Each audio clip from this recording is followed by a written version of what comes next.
Melakim Bête, 2 Kings chapter 13.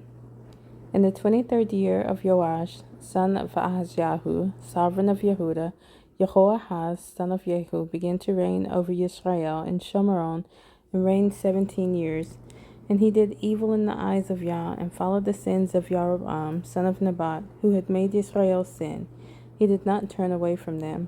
And the displeasure of Yah burned against Israel, and he gave them into the hand of Hazael, sovereign of Aram, and into the hand of Ben-Hadad, son of Hazael, all the days. And Jehoahaz sought the face of Yah, and Yah listened to him, for he saw the oppression of Israel, because the sovereign of Aram oppressed them. And Yah gave Israel a savior, so that they came out from under the hand of Aram. And the children of Israel dwelt in their tents as before. However, they did not turn away from the sins of the house of Jeroboam, who had made Israel sin, but walked in them. Moreover, the Asherah also remained in Shomeron. For he left of the army of Jehoahaz only 50 horsemen, and 10 chariots, and 10,000 footmen, for the sovereign of Aram had destroyed them, and made them like the dust at threshing. And the rest of the acts of Jehoahaz, and all that he did, and his might, are they not written in the book of the annals of the sovereigns of Israel? So Jehoahaz slept with his fathers, and they buried him in Shomeron, and Joash his son reigned in his place. In the 37th year of Joash, sovereign of Yehuda, Jehoash, son of Jehoahaz, began to reign over Israel in Shomeron 16 years. And he did evil in the eyes of Yah. He did not turn away from all the sins of Jeroboam, son of Nebat, who had made Israel sin. He walked in it.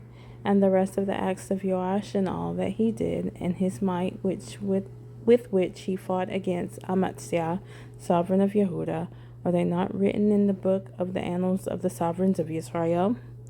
So Joash slept with his fathers, and Jeroboam sat on his throne. And Joash was buried in Shomeron with the sovereigns of Israel. And Elisha had become sick with the sickness in which he died. And Joash, the sovereign of Israel, came down to him and wept over his face and said, O my father, the chariots of Israel and their horsemen. And Elisha said to him, Take a bow and some arrows. And he took a bow and some arrows. And he said to the sovereign of Israel, Place your hand on the bow. So he placed his hand, and Elisha placed his hand on the hands of the sovereign, and said, Open the east window. And he had opened it, and Elisha said, Shoot.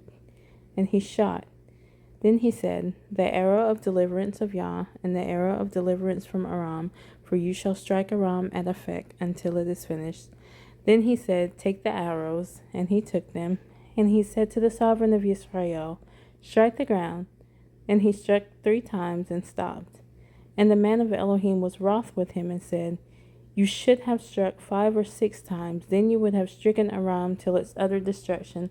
But now you shall strike Aram only 3 times. And Elisha died, and they buried him. And the raiding bands from Moab came into the land in the spring of the year. And it came to be, they were burying a man, and there they saw a raiding band, and cast the man in the burial site of Elisha. And the man fell and touched the bones of Elisha, and came to life, and stood on his feet. And Hazael, sovereign of Aram, oppressed Israel all the days of Jehoahaz. But Yah showed favor to them, and had compassion on them, and turned toward them, for the sake of his covenant with Abraham, Yitzhak, and Jacob, and would not destroy them or cast them from his presence as yet. And Hazael, sovereign of Aram, died, and Ben-Hadad his son reigned in his place. And Jehoash, son of Jehoahaz, recovered from the hand of Ben-Hadad, son of Hazael, the cities which he had taken out of the hand of Jehoahaz his father in battle. Joash struck him 3 times, and he recovered the cities of Israel.